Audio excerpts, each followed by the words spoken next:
Good afternoon, everyone, and welcome to another podcast episode of the Journal of Medical Science Education Department. My name is Shahab. I'm our Vice President of Education at JMS. And today we're going to be talking about artificial intelligence or AI in medical literature, writing, all the good stuff that surrounds a lot of the work that we as medical students and as doctors delve into for research and a lot of our curriculum and what we learn. So today we're going to dive a little bit more into how AI has moved from being a curiosity in tech circles to becoming a very real presence in academic and medical writing. And I'm joined today by someone who has been tracking that shift closely, our very own writing center specialist and researcher, Brian Harrell. Brian, thank you very much for being here. Thanks, Shahab. I've been really looking forward to this one. I don't think people, including myself at times, realize how dramatic the changes have been in the last 2 years, including in publishing and in our Mhm. journals. Yeah, no, I totally agree. I think come the turn of COVID, right, in 21, when ChatGPT really came onto the scene, I think a lot of people knew about the paradigm shift that was happening with AI, but maybe some people may have predicted it get to where it is today, but I'd say a lot of people probably didn't see that happening. But you make an excellent point, right? Not just in the classrooms with our learning, but in journals, our labs, even the peer review process for manuscript preparation, really all of it, it's getting an AI footprint. Before we jump too deep into everything in our discussion, Brian, would you like to take a moment to define what artificial intelligence or AI is in the context that we're speaking of? Maybe even shed some light as to what NEOMED's understanding of AI is? Yeah, absolutely. I went and looked at six different definitions, one being OpenAI, ChatGPT. Hmm.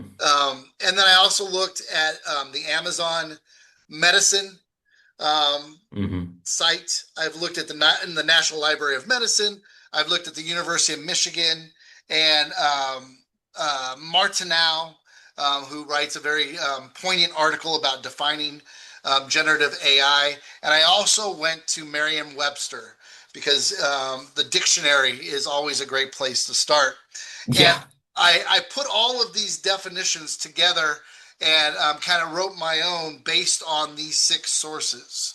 So, Okay. generative artificial intelligence, and we'll just talk about it as Gen AI going forward, refers Mm. to a group of AI systems designed to produce new content. And I think that's the key here is it's Hmm. producing new content and it's not just going to get all previously created content, including text, images, audio, video, or code in response to user prompts by learning patterns from large data sets Hmm. rather than retrieving fixed or pre-written outputs. Mm. And it's based on these large language models that we talk about. And there's some other things that go with it that are a lot very scientific. But the key is those large data sets um, are being learned from instead of just being retrieved from. And here at NEOMED, I Mm. sent out a survey just to kind of get a feel of how many students, specifically here at NEOMED, and some faculty, not a lot of faculty responded on purpose because I really didn't ask for faculty, but I wanted to hear and see from our NEOMED student base how many people are using AI in a general time frame. And Mm. I got about 10% of the total student body in to reply, which is great. And they said that 84% of our student body of those that replied have used generative AI in the last month. And some of Wow. those examples of what generative AI are, Chat GPT, Gemini, Copilot, Claude, Perplexity, Jasper, Otter, Dolly. And so 84% in the last month. But in the last 48 hours or in the last 2 days, 57% of them had used AI. So, what we're kind of understanding from the survey is that 57%, over half of those surveyed here at NEOMED, use AI, what I would consider to be daily. And Hmm. um, almost, 84%, 85% are using it monthly, which is a high volume, which is a high amount. Um, and so it's very important for us as faculty, as teachers, as leaders in your classes, as researchers, as writers, to understand that this is not something that is just a flash in the pan, is that everybody's, or 85% of those who responded are using it. And we need to understand that the journals are allowing us to use it too in a very policied way. Mm. So we look at one of these articles that I have called Farquhar and et al. From 2025. It was a narrative review called Application of Artificial Intelligence and Chat GPT in Our Medical Writing. And they prove basically what my statistics show. AI is now being used to generate manuscript drafts, summarize literature, extract data, translate text, and even structure papers. But, and here's the most important part, it requires human oversight because the models hallucinate, they miss all the Hmm. nuances, and sometimes they're just flat out wrong. Yeah, I mean, Brian, thank you for sharing so much on the definition and what's going on with AI in medical literature. I mean, correct me if I'm wrong, but I think I've also either heard or read something recently about some of the ICMJE guidelines updating due to this use of AI in medical literature. You point out so many individuals, staff, students, at least at our university, are using AI on the daily.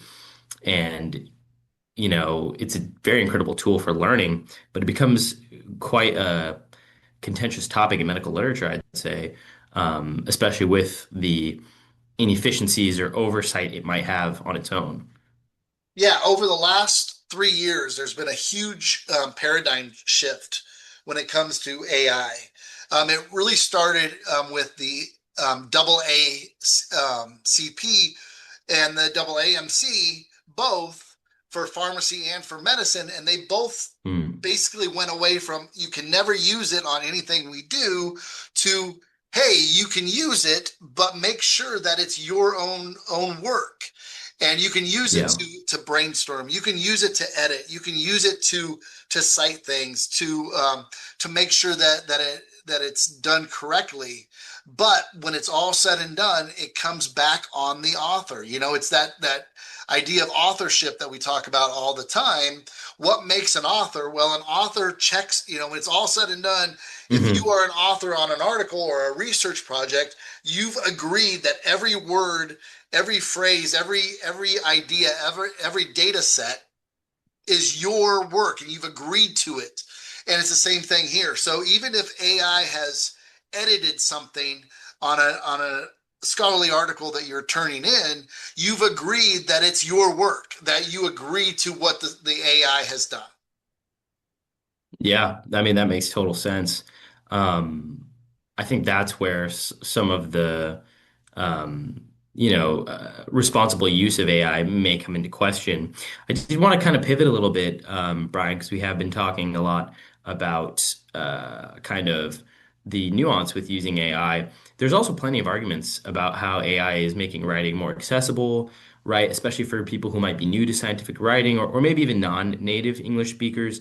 Have you looked into that at all? I have quite Hmm. a bit. One of the strongest, I think you could call it pro AI pieces, is Yeah. from Mandali, and it's titled "Artificial Intelligence in Manuscript Writing." He argues that AI helps writers draft faster, format better, and reduce those language barriers. Yeah. And he's really not wrong. We've had tools like Grammarly and Chat GPT. And way back when I first started on the computer, we had on Word, we had the little squiggly red lines, and if it was squiggly red line, we knew that it was spelled wrong.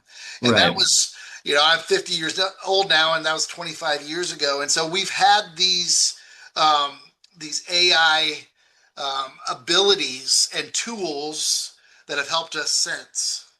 Yeah.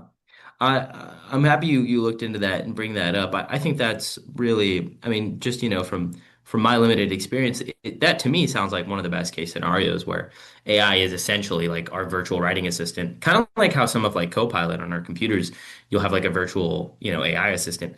It won't necessarily, or I guess the, maybe the most responsible use might be not it replacing your writing, but it being kind of an assistant, kind of like an expanded little red squiggly line. Yeah, exactly. That's where educators, often see AI to support that equity in publishing.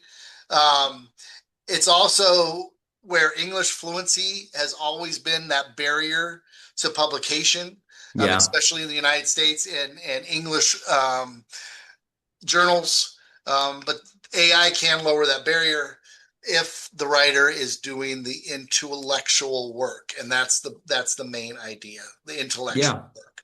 Yeah, and I think it would be pretty close-minded if, English native speaking researchers were to think that that's really the only kind of pool of literature that they think is kind of something to be read. I think it really opens the field up to get different language researchers who maybe aren't as fluent in English to be able to use AI for that aspect and get their work out there. It would be for the benefit of the greater, the population.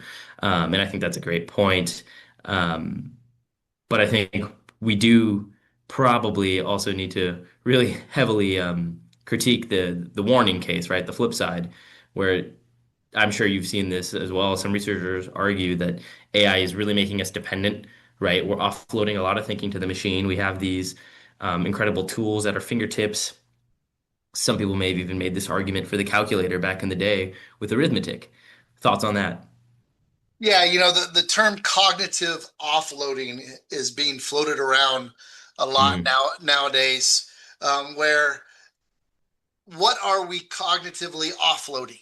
Are we just offloading the things that really doesn't matter? Or are we like getting rid of the ability to creatively think? And, mm, obviously that would be a bad thing. Mondel in 2025 published the article Artificial Intelligence in Manuscript Preparation.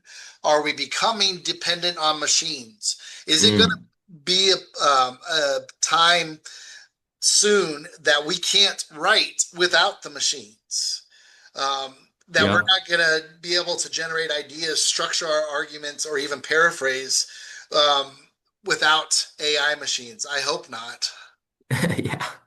Yeah, I mean, I share your worry on that because of a lot of the language or not language, I guess, conversation around AI being that black box effect, right? You don't know what it's thinking to get to its answer, and it's following language models. It's putting patterns together, and that's a whole separate conversation on whether patterns being put together is true original thought or not.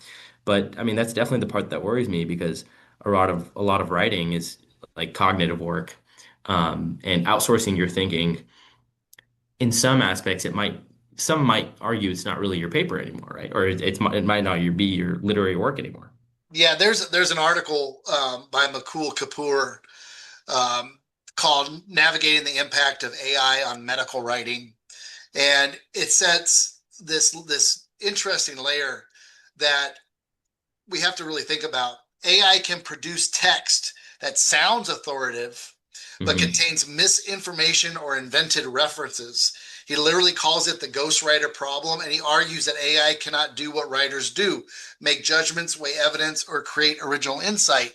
And perhaps, especially for young research writers like those who publish with JMS, Hmm. it's we don't know the answer to some of these things. And when Chat GPT or Copilot states that, hey, this is correct, and we go with it, um, it's hard. And so, how do we really check up on our facts, and how do we make sure that we do it right? Absolutely. Great point.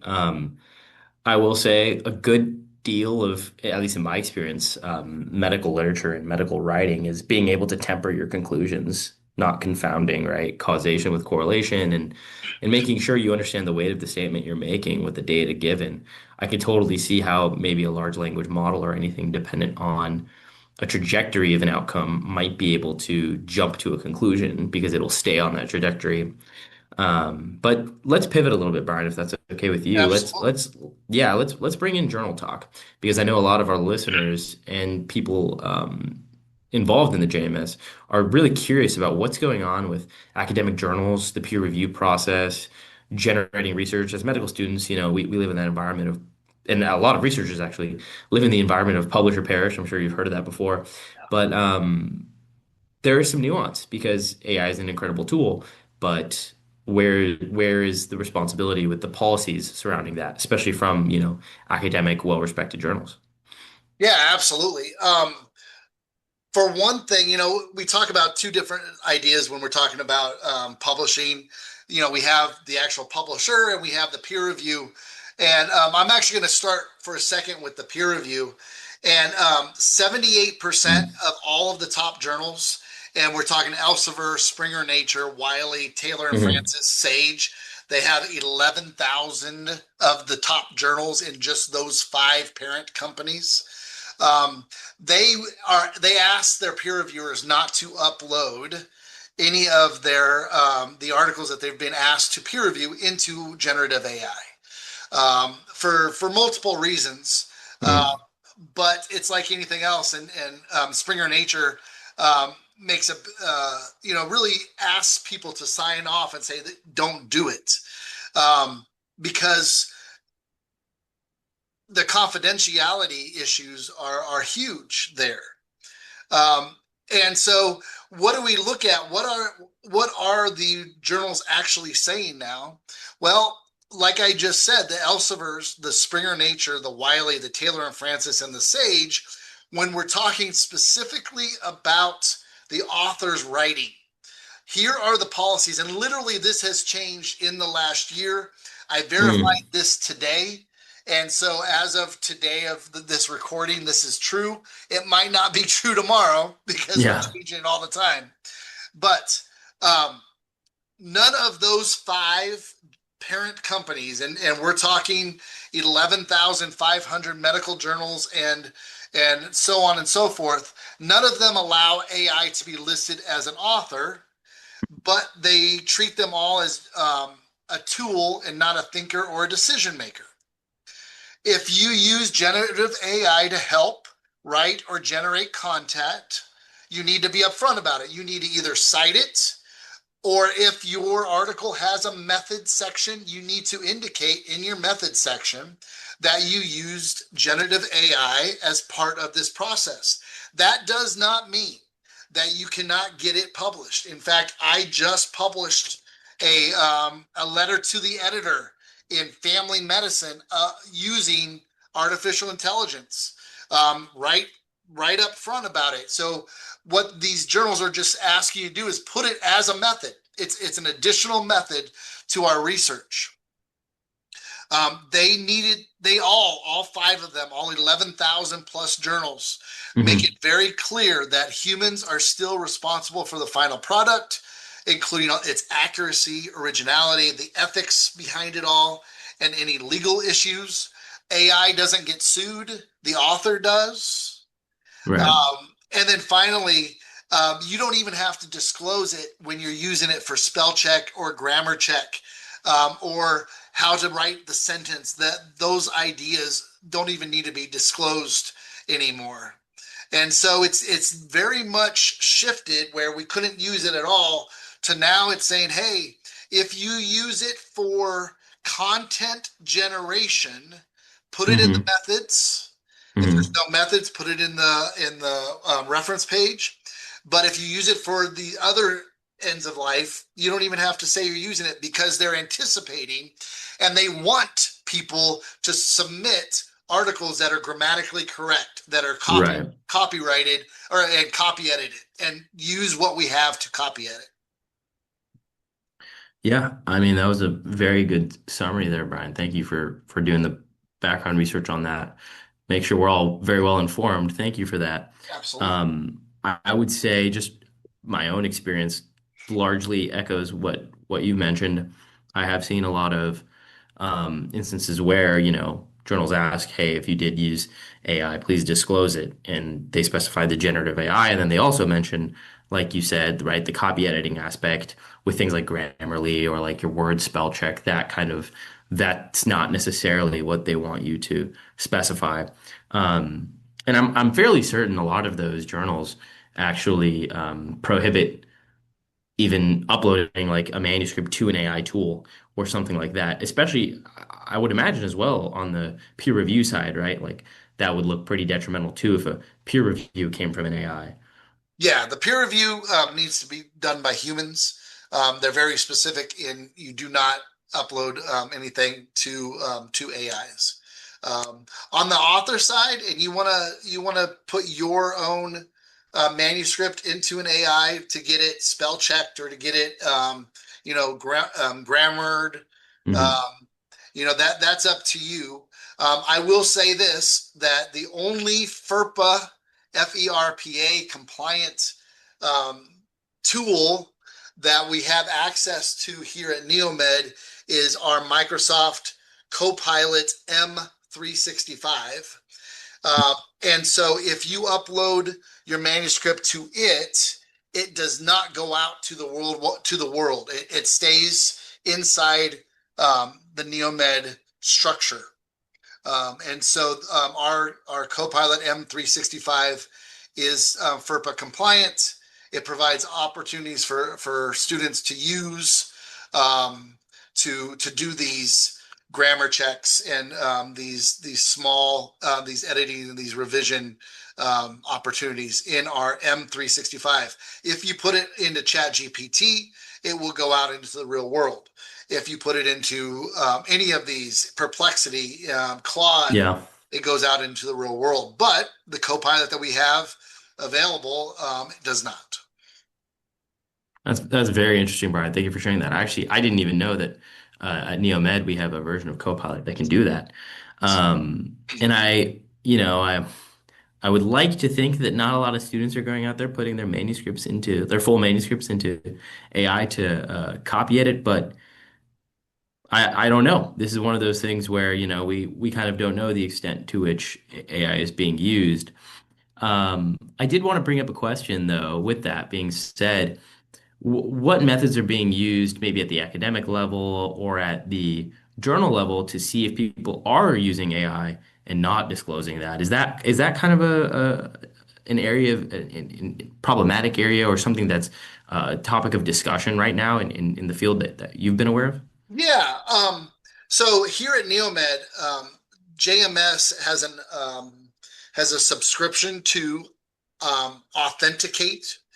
It's one of the Turnitin softwares, and Hmm. Authenticate has said that it does a very good job. I've never used it personally, but I know that everything that gets published with JMS goes through Authenticate, and it gets a percentage, and then what the some of the editors do is that once that percentage is given, the editors then go back and check to see, you know, if it what how much of it is perhaps Mm. art of Gen AI.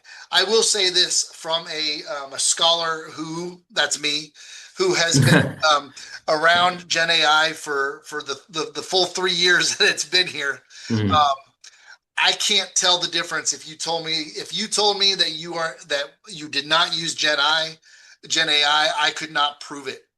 Now, I will Mm. say this, and we talk about the Chat GPT dash. Um, and so if I see lots of dashes in writing, Yeah. I automatically anticipate that it's Chat GPT. Doesn't mean it is. But here in the United States, we don't teach the dash very often in elementary school. And most of the grammar and punctuation that we use um, at this level of our lives is what we learned in grammar school. And so when people are using the dash, it means they either had a very eccentric English teacher in fourth grade, Yeah. or they probably have used some generative AI. That being said, it's also not a foolproof way. I am also certified with GPT-0, whatever Hmm. that means. Again, it gives you percentages of likelihoods that it might be AI. What I'm going to say to all students and all everybody listening here, don't write for some percentage. Write how you write. And if a percentage comes up, you know how much AI you've used. You know Hmm. what you've done. And I don't say that accusatory because obviously all of these journals have said you can use generative AI in certain ways and Right. it's ethical. So don't write to percentages on GPT-0 or authenticate. Write authentically and you'll be fine. Excellent, excellent summary there, Brian. I too, I spoke to some of my former professors in undergrad, and they have informed me that a lot of, back in the day, a lot of Yep. education was being kind of assessed, if you will, from Turnitin, and now people are also using GPT-0 for that same reason. And I'm so happy you brought up the dash of ChatGPT because that's something I also notice. If when I'm studying or something and I ask it to maybe help explain a topic, it does answer with a lot of dashes, which is very interesting. That might be part of the black box effect, I guess, of why the language model loves using dash patterns, or maybe there is a better answer out there. But I think this is a really important topic because when editors, I guess, are screening these papers, they there might be a level of like forensic linguisticism involved where they're reading this manuscript and thinking, okay, am I going to detect a pattern? Or if they do see a pattern, what does that say? Yeah, absolutely. And I have a degree in linguistics, and I love it. And Hmm. I kind of can see applying these linguistic patterns. But I'll tell you, as a writer myself, sometimes it's fun to write in the way that you're learning. That from how Chat GPT or Copilot is writing, and doing it myself. And so it's my authentic writing but just the way that in the model of chat gpt, and so we kind of do this whole circle effect.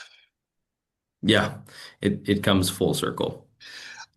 One thing I do want to mention, there's two things I want to mention. Then Shahab, I have a couple questions I want to ask you Sure. just for fun. Um, but BMC is one of Nature's journal companies. Nature is huge. It has about Hmm. 3,000 journals, and it's divided into six different parent companies from there. Um, and BMC says this, and I think this is very important for everybody to understand. If we just do it this way, there will be no ethical issues. We'll be able to live copacetically with everybody, whether we're pro AI, anti AI, or anywhere in between. BMC specifically says, and I'm going to read this: the use Hmm. of the LLM or other Gen AI tools Hmm. for AI assisted copy editing purposes never needs to be declared. That's what we want you to do. In this Okay. context, we define the term AI assisted copy editing as AI assisted improvements to human generated text for readability and style, and to ensure that the texts are free of grammar errors, spelling, punctuation, and tone. These AI assisted improvements may include wording and format changes to the text, but do not include brand new generative editorial work and autonomous content creation. I But see. in all cases, there must be human accountability for the final version of the text and agreement from the authors that the edits reflect their original work. Stay authentic, stay original. So, um, after all of that, I do want to ask you a burning question that I've had over the last uh, half hour. Sure. You've worked with, you are a student writer, and you've been around hundreds of student writers. But what do you think is the biggest misconception that you and your Mhm. fellow students have about AI and writing that you've learned either today or in your own research? Oh man. That's a great question. I think a lot of people can agree that AI, when it comes to writing things, it's not thinking. Or maybe it is now. I have no idea what they're cooking up in Silicon Valley. But at least the AIs that we're using nowadays, it doesn't seem like it is able to generate new thought like we do. It seems like it is a language model. It's predicting. It's a pattern recognizer. So it might not understand the meaning of what's being said. I would like to circle back to kind of the topic of, using AI in medical literature. I think a lot of students might be conflated because of or maybe misled by the definition of AI because and you summarize this beautifully. There is a difference between generative AI, where the AI answers questions and writes for you, versus the copy editing. And I think that's a part where a lot of people get tripped up about AI use. They might be scared to use AI because of the punitive aspect of it being used when maybe in reality it was only used in like a Grammarly-esque fashion. I think that's kind of a big misconception that on both fronts could use a lot of clarification from like a journal, from a academic, supervision, or even like the College of Medicine, right, standpoint could use some clarification on what is the use of AI that's acceptable and wanted from students, and the students themselves can be a little bit more honest about it with themselves. Hey, did I use AI to generate an idea, or did I really didn't have a good synonym for one word, and that's what I used it for. Yeah, and I always ask, would you still know how to say it without using AI? And if the answer is Yeah, no, the tool is probably not as assistant. It's not assisting as much as they think it is. correct. I would totally agree with that. Maybe you didn't say it as fluently as you wanted to without the tool, but the tool helped you say it to the fluency that you wished. But if the idea and the thought was still exactly the same, yeah, then maybe a good case can be made for the tool. Yeah, Do you that's where I'd do go you with that. think we'll ever get to a point where journals accept AI generated writing openly without any disclosure at all? Um, this is an excellent question, and I might open this up a little bit further. Um, I I'm sure you've heard about this a lot about like AI coming in and taking over, potentially, taking certain people's jobs. I did my master's here at NEOMED last year, or sorry, 2 years ago. And one of the biggest things that was talked about was that not necessarily AI replacing doctors, but the doctor who uses AI will probably end up replacing the doctor who doesn't. And I think that stems back to a lot of healthcare being very regulated, medicine being very regulated. The stakes are incredibly high. So if a software can do what a doctor does or can generate the thoughts of a doctor in medical literature, it will still need oversight.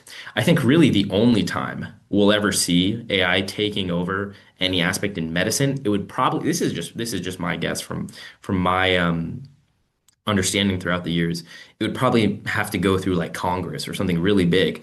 Because I've thought about this before as well, because, for years now, we've had CDSSs, like clinical decision-making systems, that help doctors with diagnoses. Um, and you can Google your symptoms at any time. But at the end of the day, no matter how accurate these AI models have been, they could have perfectly diagnosed you or perfectly came up with the absolute correct medication that you need. Still, in the United States and in large parts of the world, I'd imagine that treatment comes through a person, through a doctor. And I don't see that changing. AI taking over roles in medicine, AI doing literature writing, AI doing that kind of scope of full autonomy without it going through Congress and the government to really replace that. Mainly because, like the CDS's example, we've had these kinds of tools for years. They just keep getting more advanced. Now, will that never happen in the foreseeable future? I think saying never to anything is somewhat naive, but I hope that since the stakes are high, we prioritize that kind of the safety and the scope of what's going on. Well, and I think, it goes back to what we've mentioned before, and what you just said is very important.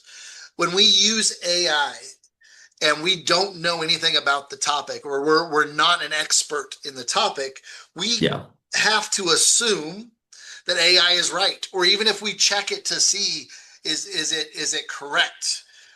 We don't know, and so we use it and we set ourselves up for failure. So really, what we're getting here is outside of grammar and punctuation and things like that, the real content issues, we need to be experts at the content in order to get it published with these journals, because otherwise we could really put ourselves in a bad way. Absolutely. Absolutely. What's the one sentence you'd like every writer to remember when it comes to this?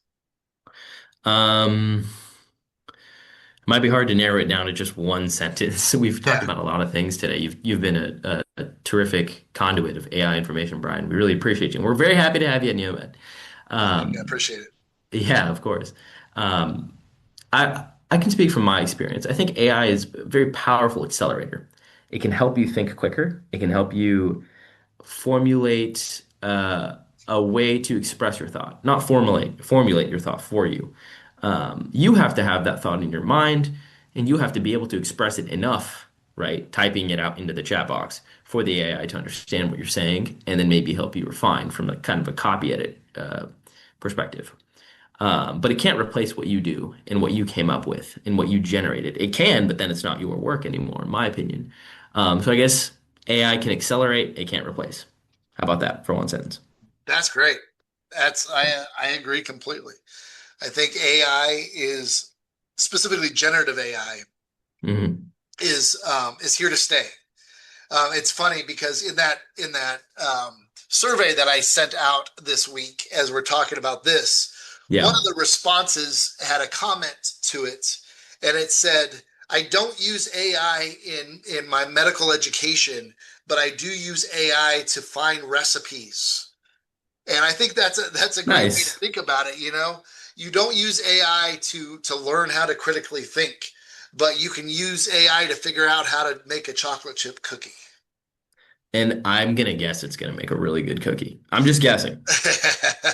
I hope so. I hope so. Yeah. Uh, Kind of as we're kind of closing up a little bit, I was thinking about this as you were talking, and one of the things that I've started to do here in the Writing Center, especially as I know that students use generative AI and use it ethically, sometimes use it not as ethically as others. But one of the Hmm. things that I tell students every time when they leave a session with me is, at this point, that writing is yours. It's not mine. I worked with it with you. I did some things with it, and whatever it is. But at this point, you need to go back and make sure it is authentically your paper or authentically your writing. Um, Hmm. and so I kind of impress on students that I'm a little bit of their how to look at AI, because the Writing Center tutor, and we've done this for years, you come in to have somebody help you, but when you turn it in, it is your writing. And it's the Yeah. same thing. You can't go back and say, Brian screwed this up, so I don't get a C. Well, you could, but it doesn't work very well. Yeah. No, that's a really good way to look at it. I think yeah, using AI responsibly, taking accountability, and it's always easier to stomach accountability when it truly is your work, and not in a fashion where you kind of have to convince yourself, right? You should be confident that it was your work and that, if you did use AI, it was that copy edit tool version, um, to kind of produce the most ethical product, especially in medical literature when the stakes are so high. But yeah, thank you, Brian. We went over a lot of topics today. Maybe just a quick summary if you have time. Let's lay it out as clearly as possible. Can you give us some final points to put everything together, whether it's for students, residents, prospective residents, as we all hope to go out into the world after our education here at NeoMed, or some of our research staff, some of our researchers, or even faculty. What are your kind of final summary, big picture, big ideas surrounding generative AI? The first one is transparency. As we explore the use of AI, it is essential to be transparent about when it's being used. Mhm. Transparency will offer opportunities for individuals to opt out and um, use appropriate sources when the tool is used. In the classroom, this may mean providing alternative assignments at times for students that opt out if they didn't Yeah. want to use the AI. But this level of transparency provides ethical accountability in all of our uses in generative AI. And number two of three is this idea of human connection. Human connection has never been more important in higher education. We need to reinvest in our relationships and Mm, mentoring so that our use of technology is grounded in a caring and human centered context. I absolutely. don't want students to use ChatGPT um, to be their tutor, to be their teacher, to be their mentor. We want real humans to do that for them and to be there with them because ChatGPT can only go so far. Medical students need to understand that the power, the limits, and the ethics of AI tools within their future careers while cultivating their curiosity, their problem solving creativity, and other critical human capacities. And finally, the very last thing I have to say is write authentically. Remember the human authorship test. Ask yourself, if AI disappeared right now, could I still explain, defend, and reproduce this work? That's a great summary, Brian. I think you hit it on the nose. You know, this era of generative AI has really generated, yeah, no pun intended, but generated a lot of um, authorship in writing and products that might not be sustained if AI just disappeared. And I think it goes without saying that a lot of the work that'll be here to stay and it'll be profound will still be work that was built upon from or built by a human from that genuine human source and may be supplemented by AI. And I think deep down when a lot of people read work, they may be able to tell the difference. But you never know. You don't know. AI should make your writing clearer, not Mhm. easier in the sense of replacing your thinking. It should support your cognition, not erase it. Yeah, absolutely. Well, thank you so much for joining me for this podcast session. Absolutely. It was AI fun. and medical literature. Thank you. JMS, thanks you. NEOMED, thanks you. And to anyone listening to this, Brian Harrell, fantastic resource. Please go check him out at the Writing Center. Schedule an appointment. I'm sure he'd be happy to help you. Absolutely. Thank you, Brian. Thank you.